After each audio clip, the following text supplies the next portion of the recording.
Please join me in the spirit of meditation, reflection, or prayer as we deepen into our service. We invoke nothing except by our presence one to another.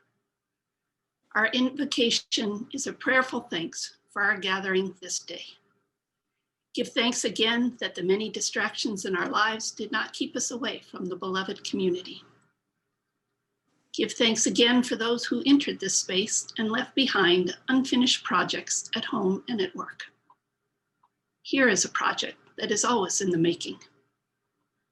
Give thanks again for those courageous among us who are trying out a church in their lives.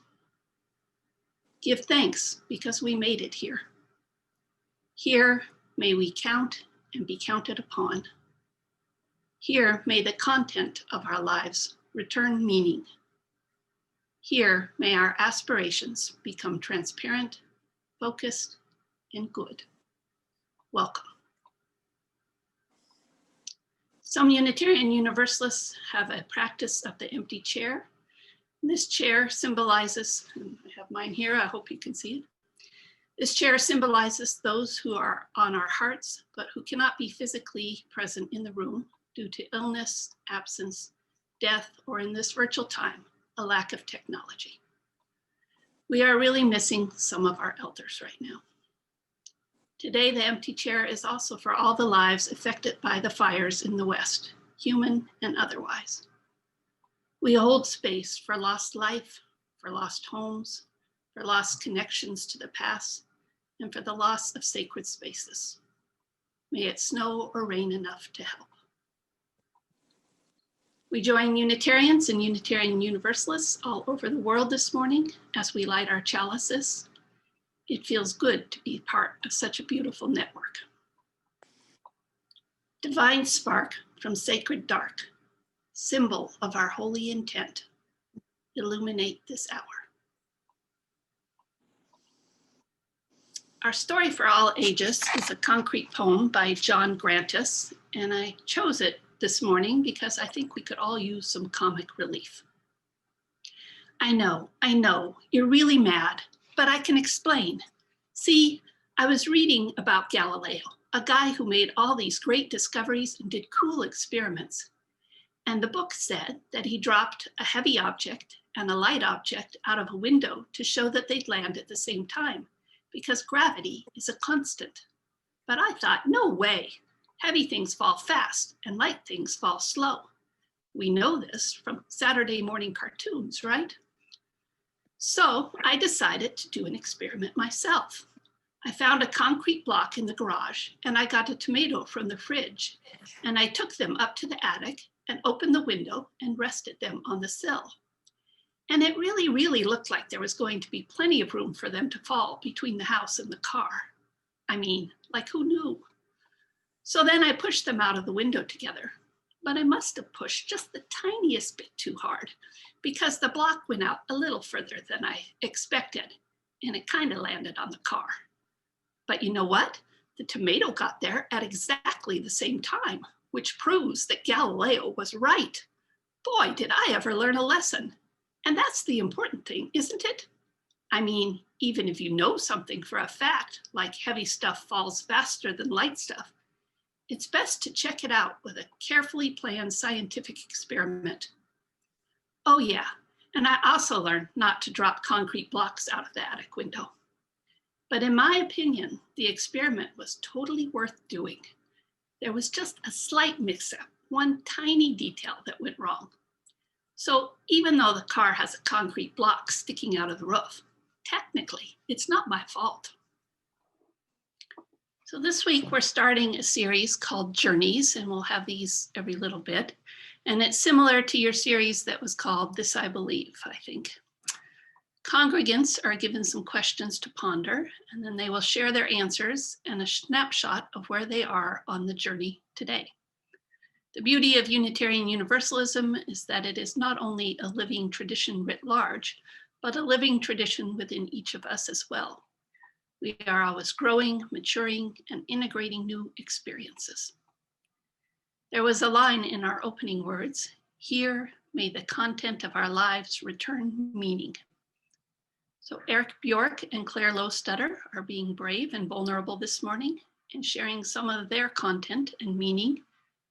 And I know we're all appreciative for the opportunity to know them better. Erik, if you'd like to unmute and turn on your video, you may begin. Okay, I was a believing Roman Catholic into my early adulthood. I remember that Sunday school was called CCD, which means Confraternity of Christian Doctrine. This was the 80s, during the Satanic Panic, and we were told Motley Crue and Queen were evil. Interestingly, I also remember being sincerely informed about the appearance of the Virgin Mary in Yugoslavia. I was a fairly indifferent confirmation student. I was a believer, but not that into it. For the first year of college, I went to the Newman Center for Mass every Sunday. Early in my sophomore year, I didn't get out of bed and go to church. And that was the last time I went to church on my own. When I got to university, I was immature, impressionable, and I wanted to fit in and be cool in a way I wasn't able to in high school. I remember saying, I thought capitalism was a good thing, and being told, you sound just like Rush Limbaugh. My change was a combination of this immature desire to be cool and sincere conviction. At university, I took a lot of philosophy courses. Philosophy is hard to define, but one of the things that it deals with is knowledge. What it is, how we acquire it, how we know what we know. Everything I believe about the world and myself begins with this question of knowledge. In a way, knowledge has a moral dimension. I learned the difference between rationalism and empiricism. I also learned what deductive and inductive reasoning was. Rationalism held that deductive reasoning could be used to prove extra empirical truths like the existence of God. Empiricism says that we can only have knowledge of the natural world provided to us by the senses. Kant tried to reconcile these two approaches and anticipated relativity a little. And if you've ever sat in the backseat of a car and the car next to you moves and you can't figure out whether you are moving or the car is moving, that is kind of like where Kant and Einstein kind of like have like this like connection. Anyway, this brings me back to knowledge. I cannot say where I am now without explaining my theory of knowledge because that is the foundation of it all. So my theory of knowledge is summed up in this one statement. All human experience is a modification of raw sense perception. We are trapped in the world of our senses. We are trapped in the world that our senses give us. Revealed religion is derived from our sense perceptions. All this stuff about what we can and cannot know leads me to absurdism. Meaning is a very vague thing, but I think I can be specific about what I mean by meaninglessness, or what it means to state that life is meaningless. The idea that there is not a God one can have a personal relationship with, and that death means annihilation, is what is commonly thought of as a meaningless world. This is the world where knowledge of the supernatural is impossible unless one takes this leap of faith that the words written in a specific book are the access to something beyond what sensation can provide. To make this leap of faith requires one to set reason aside. Most people who cannot or will not live in a meaningless world choose to make this leap of faith and choose, whether consciously or not, to set their reason aside when they go to church. They will be rational 6 days a week, but unable to face existential despair will set their reason aside on Sunday or Friday or Saturday. These are the existential implications of empiricism. We are born, we live, we suffer, we die. There is no fate, there is no destiny, nothing was meant to be, nothing happens for a reason. There is no meaning or purpose to anything. There is only our freely chosen actions. We make the world through our choices. Absurdism, as I understand it, views meaning as an emergent property. The world itself is meaningless. It is neutral, it just is. Symbolic language using animals arrive on the scene and give meaning to the world. There is meaning. The issue is, from where does it arise? For the naturalist empiricist, it emerges from the human mind. This is what separates the enlightener, or the adherent of the 18th century Enlightenment, that being me, and the religious conservative. Religious conservatism must find meaning outside the world. The concreteness of authority demands it. Human beings alone can't be the judge of what is true and right. That is relativism. There must be an absolute and certain source of right and truth. This is how the religious conservative bridges the leap of faith to rationalize unreason.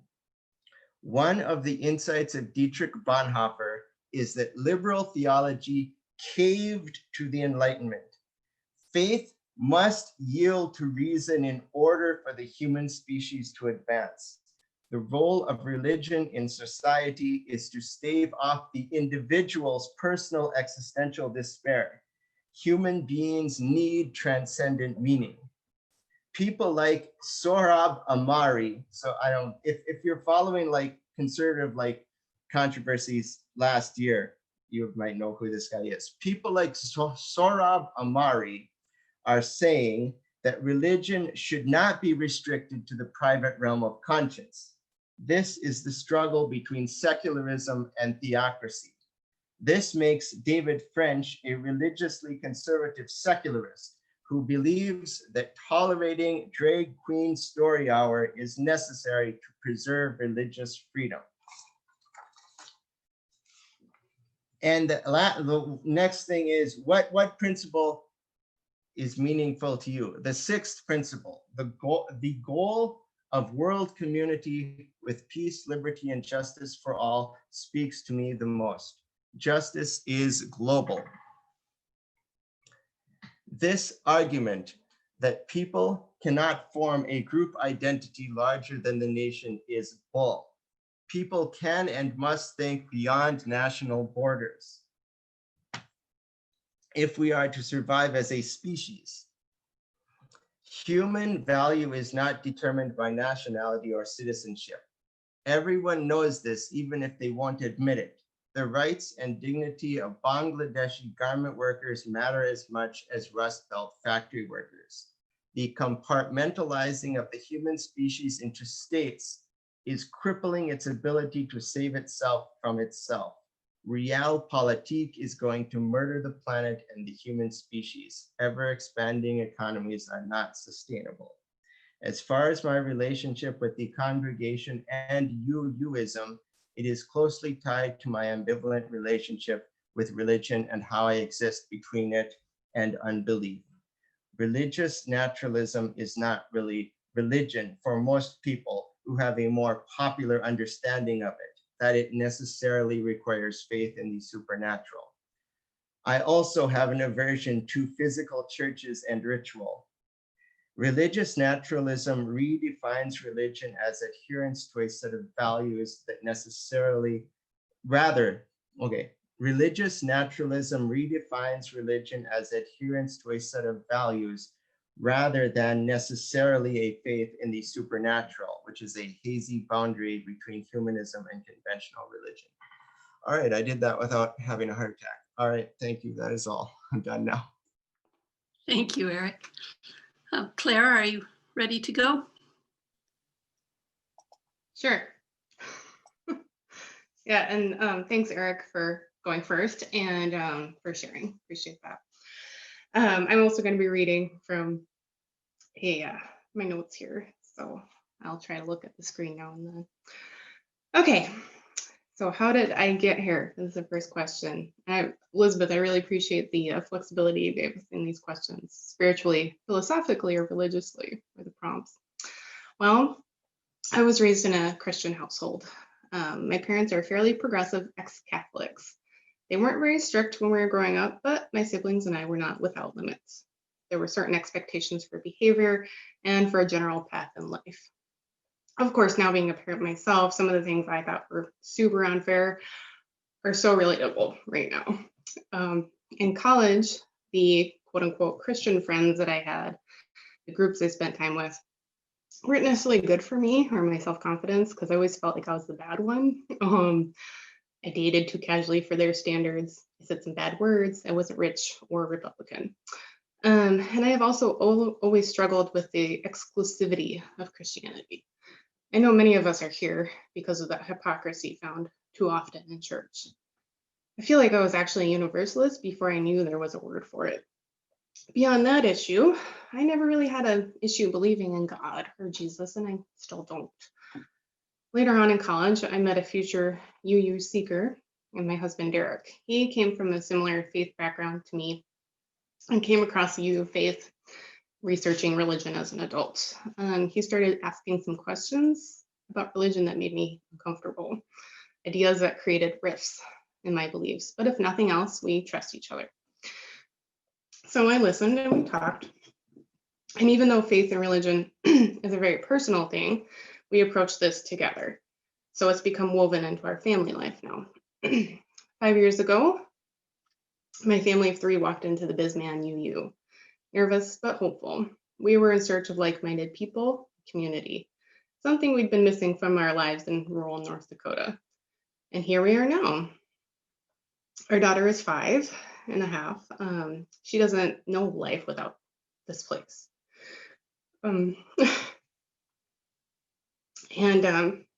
It's funny, we drove by the church the other day and I pointed it out to her and she said, "Hey church, I love you, I miss you." And speaking of that, I want to share some photos. If you know this tree that looks so beautiful in the fall, that's actually a rowan tree. Her dad named her after that. So mountain ash is the more common name. So that's always been really special to her. So where am I now? This is somewhat hard to answer at this moment in time. Don't feel like I've necessarily been practicing my religion, but being away from the physical UU has made me feel somewhat disconnected. I really appreciate all the effort that's been put into keeping our congregation active during the pandemic, all that invisible work that we mentioned earlier. And I really appreciate that we're being cautious and not opening the building yet. But often in our house on Sundays, in the last several months, we find ourselves playing dress up or baking or running errands early so we can prepare for the week ahead. And in this time where every get together is a Zoom meeting, it can be hard to devote more time to the screen. But the UU principles are a part of me individually and of our family collectively. We're trying to teach our daughter love, fairness, and respect for the earth. She understands why we wear masks now. She reuses and recycles. And while we have strong opinions on many things, we are trying to let her search for meaning in her own way. And where do I find affinity or challenge in the 7 principles? Well, on the surface, it's easy to say that I can relate to and find affinity in all 7 principles. It just feels good, you know, like a cozy blanket. But being UUs, we can't simply recite these lines on a Sunday and call it good. So when you really dig into each one, I find that there is challenge in living them truly. Because I find some people are very hard to accept and respect. But I try to remember, we all started out innocent. It's much easier for me to deal with the idea of the inherent worth and dignity, of all children. Okay, you can see me again. And how do I conceptualize my relationship to this congregation and to Unitarian Universalism? Well, this congregation is one of the closest things I have to family in this state. We are transplants from Colorado. Derek and I, Rowan was born here.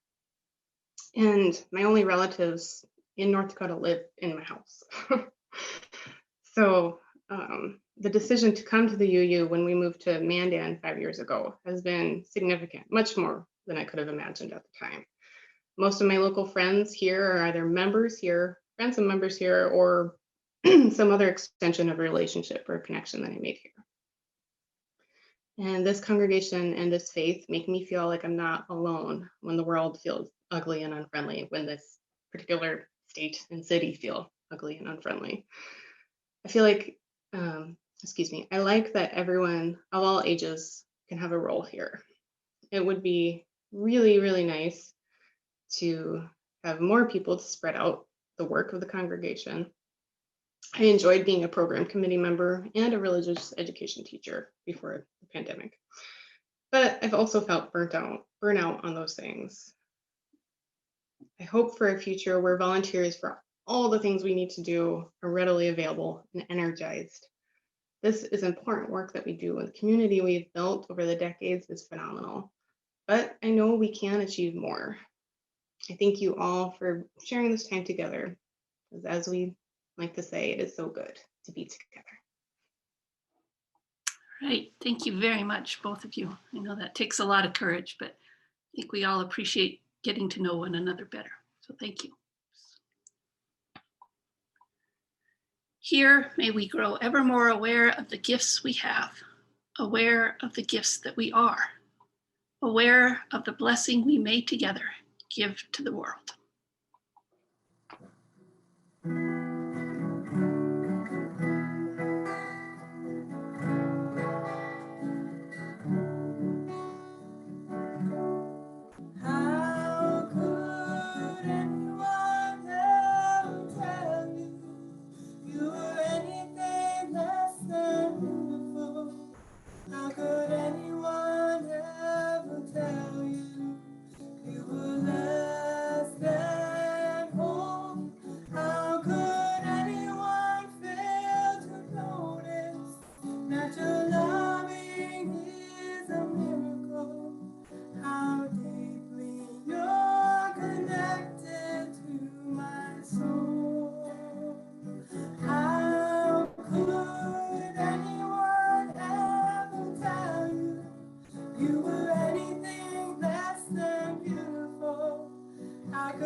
Anyone with eyes to see